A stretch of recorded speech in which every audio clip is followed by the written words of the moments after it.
আজকের আলোচনা হবে জুমার গুরুত্ব। জুমার দিনের কি কি বৈশিষ্ট্য আছে, কি কি গুরুত্ব আছে সেই সম্বন্ধে আলোচনা হবে।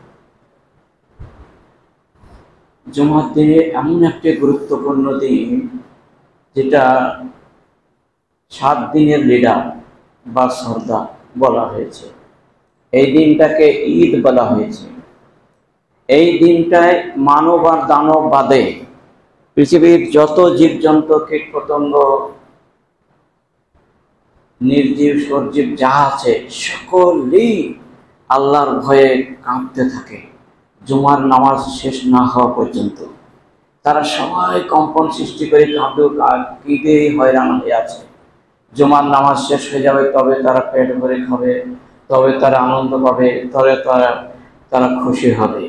তারা ভাবে যে আজকে কিয়ামত হয়ে যাবে, যেহেতু কিয়ামত যেদিন হবে সেদিন এই জুমার দিন হবে। এই ভয়ে, কিন্তু মানুষের কোনো ভয় নাই আর জিনের কোনো ভয় নাই। এত গুরুত্ব দেওয়া হয়েছে এই দিনের ওপরে। মহানবী বলেছেন এই দিনের 5টি জিনিস আমল করতে হবে মানুষকে। একটা, খুব বেশি বেশি দরুদ পাঠ করতে হবে।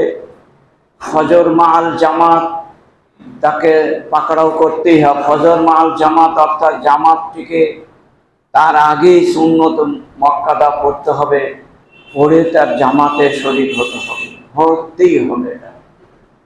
এটা প্রচন্ড গুরুত্ব। তারপর সকাল ভোর ভোরে গোসল করে ইমামের আশপাশে জায়গায় স্থান দখল করে নিতে হবে। 4 নম্বর বৈশিষ্ট্য হলো সূরা কাহাফ এই দিনে পড়তে হবে। আর 5 নম্বর বৈশিষ্ট্য হলো এই দিনে একটি সময় আছে যে সময়ে দোয়াকে ফেরত দেওয়া হয় না। দোয়াকারী দোয়াকে শূন্য হাতে ফেরত দেওয়া আল্লাহ লজ্জা বোধ করেন, অন্য দিন কিন্তু হয় না। এই দিনে একটা সময় আছে যে সময়টা দোয়া কবুল হবেই হবে। তাতে দুনিয়ার দোয়া করুক আর পারলৌকিক জীবনের দোয়া করুক, সুদোয়া তাকে করতে হবে, তাকে ফেরত দেওয়া হবেই না। কুদোয়া করা হবে না। কুদোয়া বলতে কেমন? একটি সাহাবার যুগে একজন সাহাবা, হাদিসে পাওয়া যায়, ফারাক মানে পাখির মতো অতটা ছোট হয়ে গেছিল রোগে, অসুস্থ হয়ে প্রচন্ড কষ্ট করে সারা জীবন এবং জানও ছাড়ে না, বার্ধক্যে পৌঁছে গেছিলেন, প্রচন্ড বয়স হয়েছিলেন। তিনি একটা দোয়া করেছিলেন যে আল্লাহ, তুমি যত আযাব যত শাস্তি আছে তোমার, আমাকে এহকালে দিয়ে দাও, পরকালে দিও না। দুনিয়াতে দিয়ে দিও কিন্তু পরকালে যেন দিও না। এই দোয়াটা করেছিল। দোয়াটা ঠিক হল। মহানবী একদিন শুনতে পেলেন যে অমুক ব্যক্তি অসুস্থ হয়ে আছে, তিনি দেখতে গেলেন। যেহেতু অসুস্থ ব্যক্তিকে দেখতে গেলে 70,000 ফেরেশতায় 12 ঘন্টা ধরে অনার্গল দোয়া করতে থাকে, সেজন্য দেখতে যেতে হয়। তিনি গেছেন, গিয়ে জিজ্ঞেস করলেন, পাখির মতো ছোট হয়ে গেছে, জড়সড় হয়ে গেছে, একদম কোঁকড়ি হয়ে পড়ে আছে, মাথা এবং 2 হাঁটুর মাঝখানে চলে গেছে, ওঠার ক্ষমতা নেই। জিজ্ঞেস করলেন, তুমি কি এমন কোনো দোয়া করেছিলে? ওই ব্যক্তি বলল আস্তে আস্তে যে হ্যাঁ, আমি একটু দোয়া করেছি। কি দোয়া? যে আল্লাহ, তুমি দুনিয়াতে যত শাস্তি আছে আমাকে দিও, কিন্তু পরকালে যেন দিয়ে না জান্নাত। পরকালে জান্নাতটা চেয়েছো আর এহকালে জান্নাতটা চাওনি না, এটা তোমার ভুল হয়েছে। তুমি এই দোয়াটা করবা, রব্বানা আতিনা ফিদ দুনিয়া হাসানাতাও ওয়া ফিল আখিরাতি হাসানাতাও ওয়া কিনা আযাবান নার। আল্লাহ, তুমি ইহকালের কল্যাণ দান করো, পরকালেও কল্যাণ দান করিও এবং জাহান্নামের আগুন থেকে বাঁচিয়ে রেখো। এই দোয়াটা তুমি করো। আর পৃথিবীর মধ্যে মহানবী সবচেয়ে বেশি এই দোয়াটা করেছেন। কাসরাতে দোয়াই নবী সাল্লাল্লাহু আলাইহি ওয়াসাল্লাম, আল্লাহুম্মা আতিনা ফিদ দুনিয়া হাসানাতাও ওয়া ফিল আখিরাতি হাসানাতাও ওয়া কিনা আযাবান নার। এটা মহানবী করেছেন সহিহ মুসলিমের ওয়াই। তো ওই লোকটাকে শেখানোর পর ওই দোয়াটা কিন্তু অনর্গলও বলতে শুরু করে। কদিন পরে ও সুস্থ হয়ে যায় এবং সবল হয়ে আবার ভালো শরীর হয়ে গেছে। তাই বোঝা গেল দোয়াটা কিন্তু শরীয়ত সম্মত হতে হবে, দোয়াটা কিন্তু নবীর তরিকায় হতে হবে, রাসূলের পদ্ধতি অনুযায়ী হতে হবে। আল্লাহ এবং আল্লাহ রাসূলের যে হব বলেছেন সেইভাবে দোয়া করতে হবে, কবুল হবে, নচেত হবে না। প্রথমে আল্লাহর প্রশংসা, তারপরে নবীর উপরে দরুদ পাঠ, তারপরে দোয়া। আমরা যখন সকাল ভোরে ভোরে চলে এসেছি, গোসল করে আতর মেখে সুন্দরভাবে মসজিদে আসছি দরুদ পড়তে পড়তে, এবং মসজিদে যখন চপ্পল খুললাম, বাঁ দিকেরটা আগে খুললাম, আর চপ্পল পায়ে দেওয়ার সময় ডান দিকে পায়ে দিয়েছি, এটা যেন মনে থাকে সারা জীবন। এটা একটা ইবাদত, মনে করে বললাম আর হয়েই গেল। সারা জীবন এটাকে মনে থাকতে হবে। জুতো খোলা, ডানটা আগে খুলতে হবে বিসমিল্লাহ বলে, আর বাঁটা ডানটা আগে প্রবেশ করাইতে হবে বিসমিল্লাহ বলে, আর বামটা খোলার সময় আগে খুলতে হবে বিসমিল্লাহ বলে। এই দোয়াটা যেন মনে থাকে, আর খোলার সময় যেন মনে থাকে। মনে না থাকে তো বেকার, এটা মানতেই হবে, এটা বাধ্য। সেই বুখারীর আয়াত।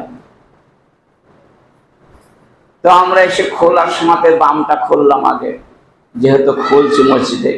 তারপর রাব্বিক ফিরলি যুনুবি ওয়াফতাহলি আবওয়াবা রাহমাতিকা বললাম, আল্লাহ তুমি আমার জীবনের সব গুনাহকে ক্ষমা করে দাও, মসজিদে ঢোকার আগে, আর তোমার রহমতের দরজাকে উন্মুক্ত করে দাও, বলে ফেললাম।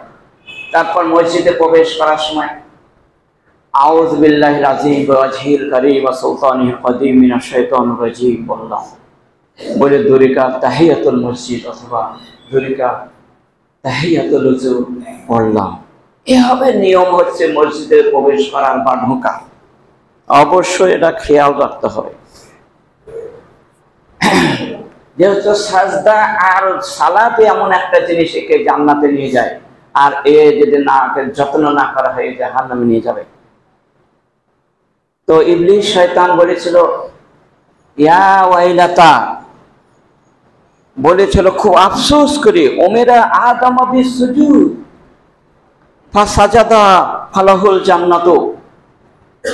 হায় আফসোস, আল্লাহ রাব্বুল আলামিন ওয়াকুলনা লিল মালাইকাতি ইসজুদু লি আদামা ফাসাজাদু ইল্লা ইবলিসা আবা ওয়াস্তাকবারা ওয়া কানা মিনাল কাফিরিন। আল্লাহ রাব্বুল আলামিন ফেরেশতা মণ্ডলীকে বলেছিলেন আদমকে সিজদা করো, আদমকে সবাই সিজদা করলো, ইল্লা ইবলিসা, ইবলিস কিন্তু করলো না। এর অহংকার হয়ে গেল, খালাকতাহু মিন নারিন ওয়া খালাকতাহু মিন তিন।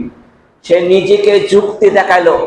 ইসলাম ধর্মে কোনো যুক্তিতে চলে না, আল্লাহর হুকুমে যেটা বলা হয়েছে সেটা আমরা তাআব্বুদি, সেটা শুনতে বাধ্য। শোনা বাদ দিয়ে নিজের মত খাটালো, সে ইজতিহাদ করলো, যুক্তি দেখালো। শয়তান কি বললো?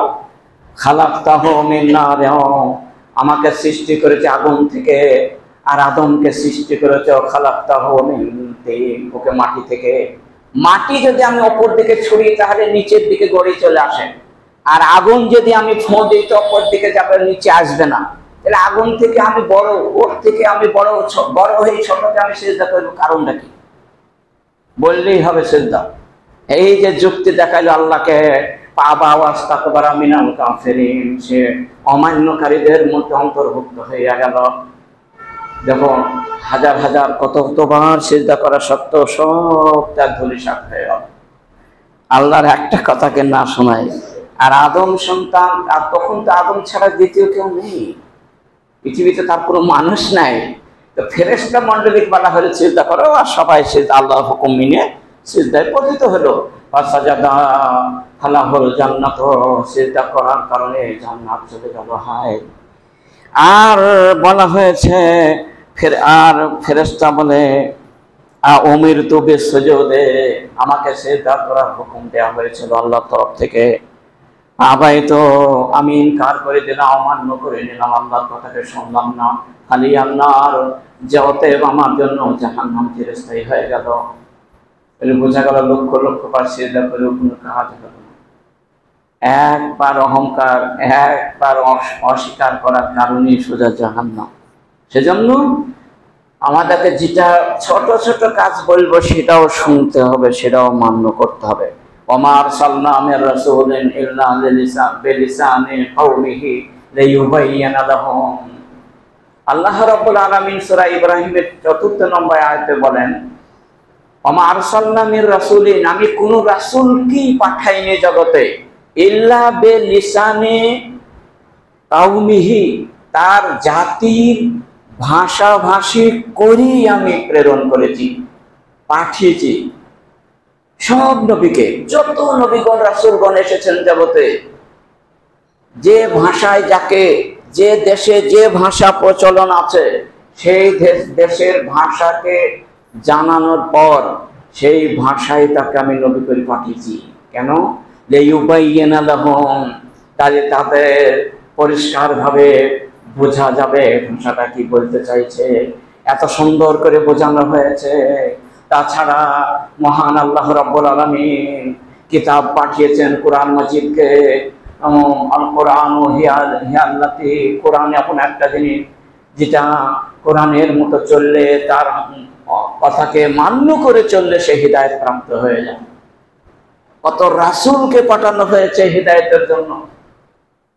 সেজন্য আমি তার ভাষাতেই পাঠিয়েছি।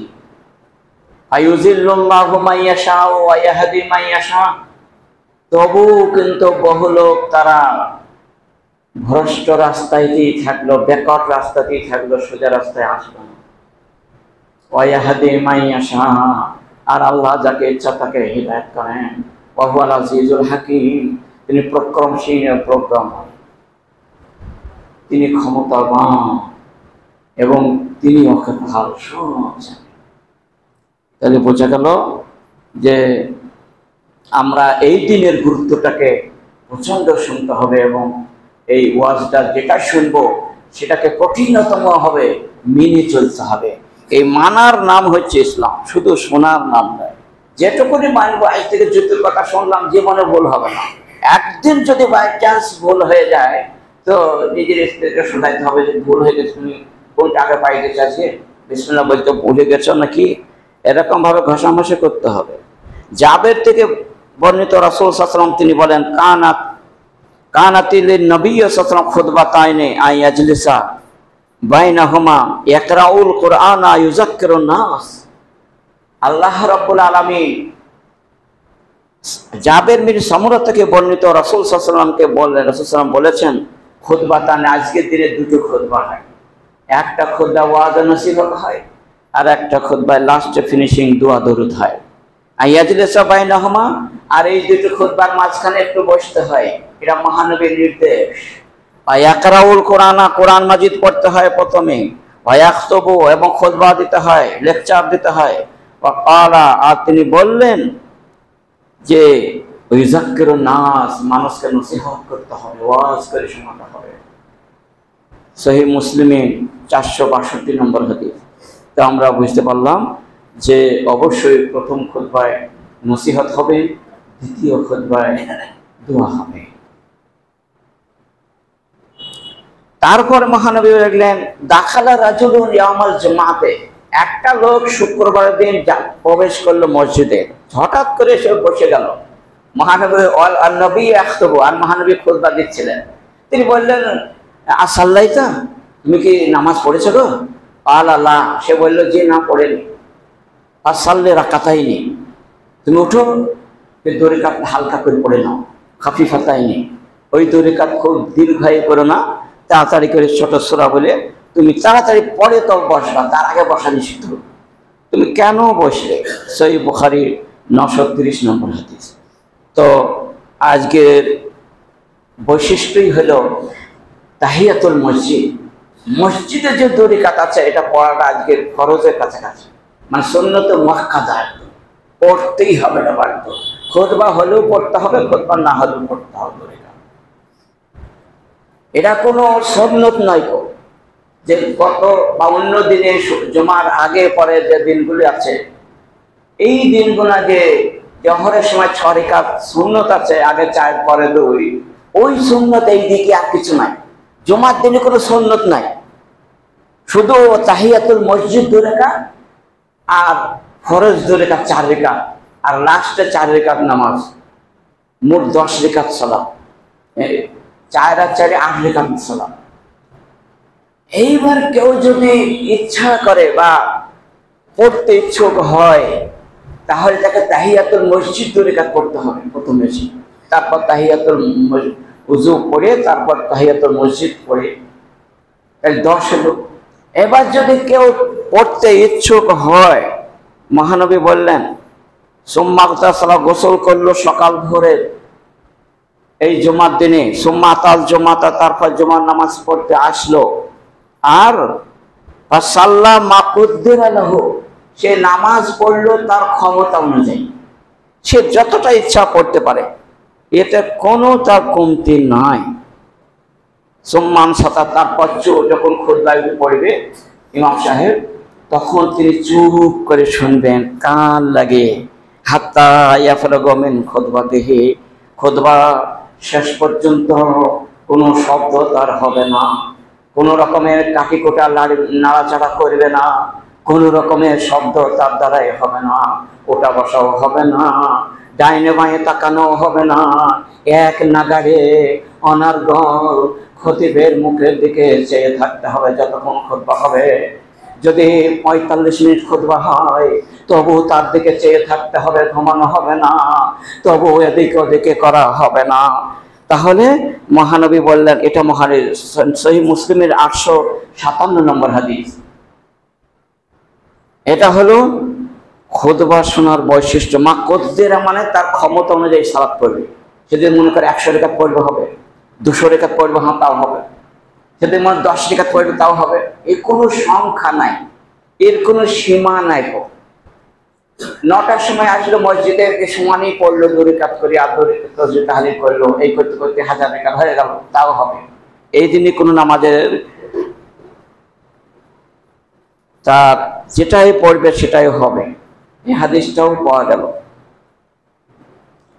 তারপর মহানবী বললেন যে কাবলাল জুমাতে, জুমার নামাজের আগে যদি কেউ 4 রাকাত সালাত পড়ে তার নামাজ হবে না।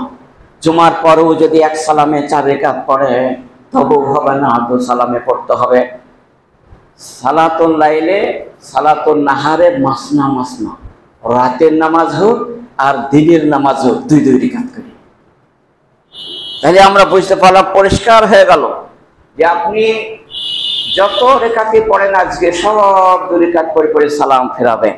আজকের ভালোভাবে শোনার পরে মান্য করার জন্য অনুরোধ রাখছি। লা ইয়াফসুলু বাইনাহুমা, এর মধ্যে কোন রকমের 4 রাকাত 1 সালামে হবে না। এই হাদিসটা জাল হাদিস, যেটা একটা হাদিসে পাওয়া যায়। ইমাম নববী বলছেন হাদিসটা বাতিল। মুবাশশির বিন উবাইদ একটা বড় মিথ্যাবাদী রাবী ছিল, ইনি হাদিসটা বর্ণনা করেছেন। সেজন্য সিলসিলাতু যায়ীফাতে এই হাদিসটা উল্লেখ করা আছে, বর্ণনা করা হয়েছে। সেজন্য এটাকে অবশ্যই পরহেজ করতে হবে। এই জাল হাদিস আমরা কখনো মানতে রাজি নয়। 150 নম্বর হাদিস বা 51 নম্বর হাদিস। তাহলে আমরা এই দিনে যত রেখাতি পড়ে 2 রাকাত করে সালাম ফেরাবো, এটাও যেন মনে থাকে। তারপরে মান কানা মিনকুমুল মুসাল্লিয়ান বাদাল জুমাতে আরবান ফালিউসাল্লি আরবান, কেউ যদি জুমার পরে নামাজ পড়ে মসজিদে তাহলে 4 রাকাত তাকে পড়তে হবে 2 সালামে, এবং এই নামাজটি তাকে মসজিদে যদি পড়তে 4 রাকাতই পড়তে হবে। সহিহ মুসলিমে 881 নম্বর হাদিস। আর মসজিদে যদি না পড়ে, বাড়ি গিয়ে পড়ে, দোয়া দরুদ করতে করতে বাড়ি গিয়ে নিরিবিলি ভাবে পড়লো, তাহলে 2 রাকাত পড়বে। মহানবী বললেন, বাড়ি গিয়ে যদি কোনো ব্যক্তি সালাত আদা ফালিউসাল্লি বাদাল জুমাতে, জুমার পরে যে ব্যক্তি নামাজ পড়লো এবং হাত্তা ইয়ানসারিফা, নামাজ পড়া শেষ হয়ে গেল, সালাম ফেরানো হয়ে গেছে, ফাসাল্লি রাকাতাইনি ফি বাইতিহি, বাড়ি গিয়ে 2 রাকাত পড়ে নেবে।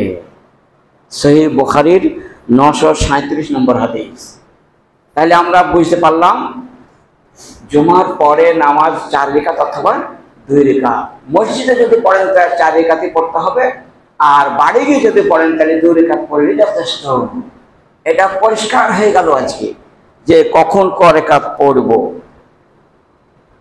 অবশ্যই আমরা এগুলাকে মান্য করে চলবো, তাহলে মোটামুটি আজকে সালাতের কোনো সংখ্যা হলো না, যে যত পারে করতে পারবে।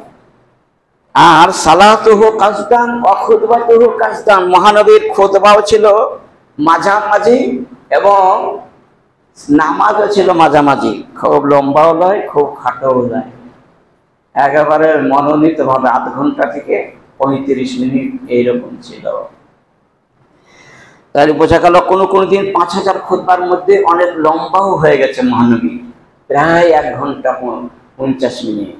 যেদিন কোনো যুদ্ধ ক্ষেত্রে দেখা যায় চমক অমুক জিনিসটা বলতে হবে আজকে, সেদিন মহানবী অনেক দেরি করে খুতবা দিলেন। আর যেদিন কোনো কাজ নাই সেদিন খুব তাড়াতাড়ি 8 ঘন্টার মধ্যে 20 মিনিটের মধ্যে খুতবা সমাপ্ত করেছেন। এরকমও খুতবায় হাদিসে পাওয়া যায়। সহিহ মুসলিমে 866 নম্বর হাদিস। আর জুমাতু হাক্কুন ওয়াজিবুন আলা কুল্লি মুসলিম, প্রত্যেকটা মুসলমানের জন্য জুমার নামাজটাকে হক ফরজ পড়তেই হবে, কি জামাতি জামাত সহকারে। ইল্লা কিন্তু ইল্লা আরবাতু আলা আরবাতে 4 জনের জমা নাই গো, আব্দিন মামলুকি, যে গোলাম দাস তার জমা নাই গো, তার না পড়লেও চলবে। ইমরাতিন, মহিলাদের জমা নাই, তারা না পড়লেও চলবে। আর সাবিল, যারা শিশু তাদের জমা নাই, তারা না পড়লেও চলবে, না বালক যারা। আর মারিজিন, প্রচন্ড অসুস্থ পড়ে আছে, নড়ার ক্ষমতা নেই, তারা বাড়িতেই পড়ে নেবে একাকি, তাদের মসজিদে না আসলেও কোনো গুনাহ নেই। এই 4 প্রকারের গুনাহ নাই, তবুও যদি এই 4 প্রকারের লোক আসে প্রচুর নেকি হবে, নিজের হবে, নিজের ফ্যামিলির নেকিটা পাবে। সেজন্য আশাটাই আশু প্রয়োজন। সহিহ আবু দাউদে হাদিসটি 1067 নম্বর। একজন সাহাবা বললেন যে তাহলে প্রত্যেককেই ইন্নাল্লাহ হাররামা আলাল, এই হাদিসটা অনুযায়ী আকসারু আলাইয়া ফিস সালাতে, মহানবী বললেন জুমার দিনের করণীয় হলো সব খুব বেশি বেশি করে দরুদ পাঠ করা। এটা কত যে হাদিসে আর কতবার যে আসছে, আর আমিও কতবার যে বলছি, কতবার যে আমার এটা আছে বলা তা শেষ নাই, তবুও বলছি আকসারু আলাইয়া ফিস সালাতে, মহানবী বললেন খুব বেশি বেশি করে আমার উপরে দরুদ পাঠ করো। কে বললেন? মহানবী বললেন সালাতুকুম মারুজাতুন ফিহি, আর এই দরুদটি আমার উপরে উপস্থাপন করানো হয়, মানে হাজির করা হয় এবং মারুজাতুন পেশ করা হয়। তখন সাহাবারা বললেন যে আপনি তো মরে যাবেন, তখন কি করব? তখন তো আপনি মাটিতে মিশে যাবেন, হাড় হাড়কে থাকবে, তখন আপনি কি করে জানতে পারবেন যে দরুদ কে পড়ছে কে না পড়ছে? সারা পৃথিবী থেকে আপনি বুঝবেন কি করে? তাহলে এখন না হয় বলছেন, তখন কি হবে? আবু দাউদে হাদিসটি 1085 নম্বর। তো তখন মহানবী বললেন সালাতুকুম মাহরুজাতুন ফিহি তাশহাদুহুল মালায়েকাতু মাশহুদুন, ফেরেশতারা আমার কাছে পৌঁছে দেয়। আর মহান আল্লাহ রাব্বুল আলামিন বলেছেন নবীদের জন্য ইন্নাল্লাহ হাররামা আন তাকুলুল আরজে আজসাদাল আমবিয়ায়ে, মহান আল্লাহ রাব্বুল আলামিন বলেছেন যে নবীগণের রাসূলগণের লাশকে, তাদের নাশ বা তাদের বডি, তাদের শরীর মাটিকে খেতে নিষেধ করা হয়েছে। মাটিটা তাকে খাবে না, বরং তো যত্ন করবে, তাকে আদর করবে, স্নেহ করে রাখবে, মায়া মমতা দিয়ে শান্তি করে এয়ার কন্ডিশনের মতো হয়েছে মতো তারা থাকবে, যেন যত্ন হয়ে থাকে, কোনো রকমের নড়াচড়া না হয়।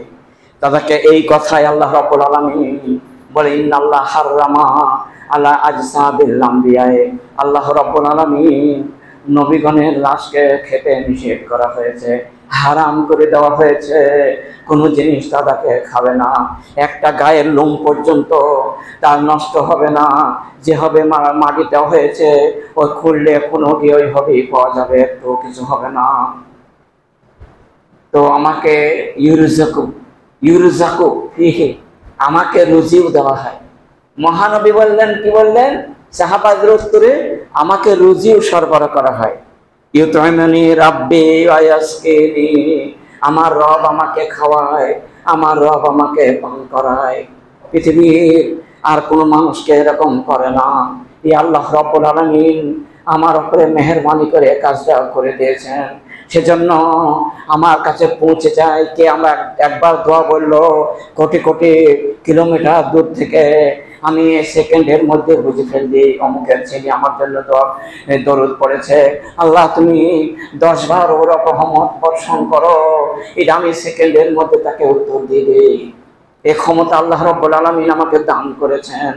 এই দেখুন কতটা আল্লাহ নবী কতটা যত্ন কিভাবে আছেন, মদিনাতে শুয়ে আছেন।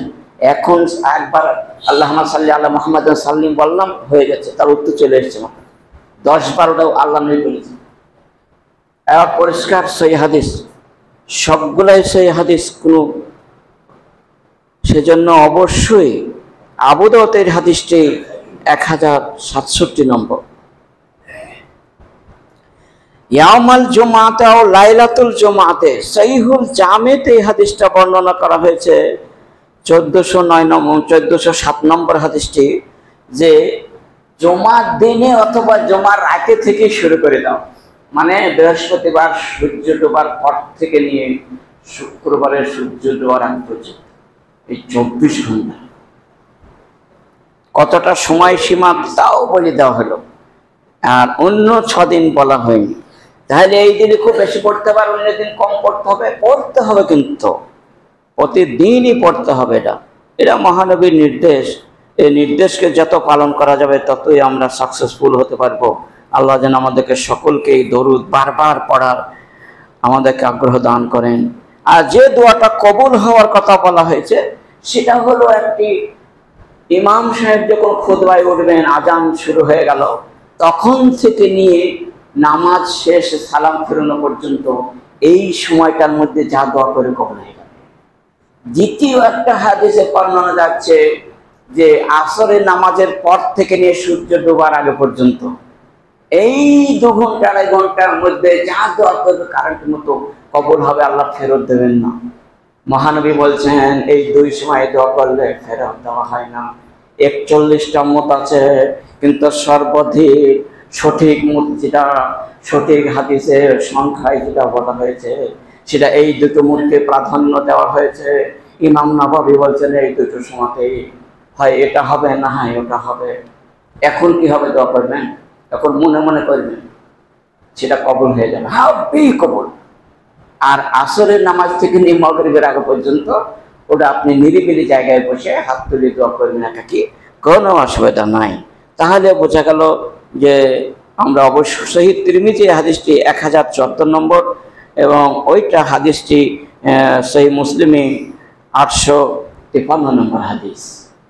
একটা খুতবার সময় দোয়া কবুল হয়, আর একটা আসরে পড়ে। এই দুটোর দলিল আপনাকে দিয়ে দিলাম। তো অবশ্যই এদিকে লক্ষ্য রাখতে হবে।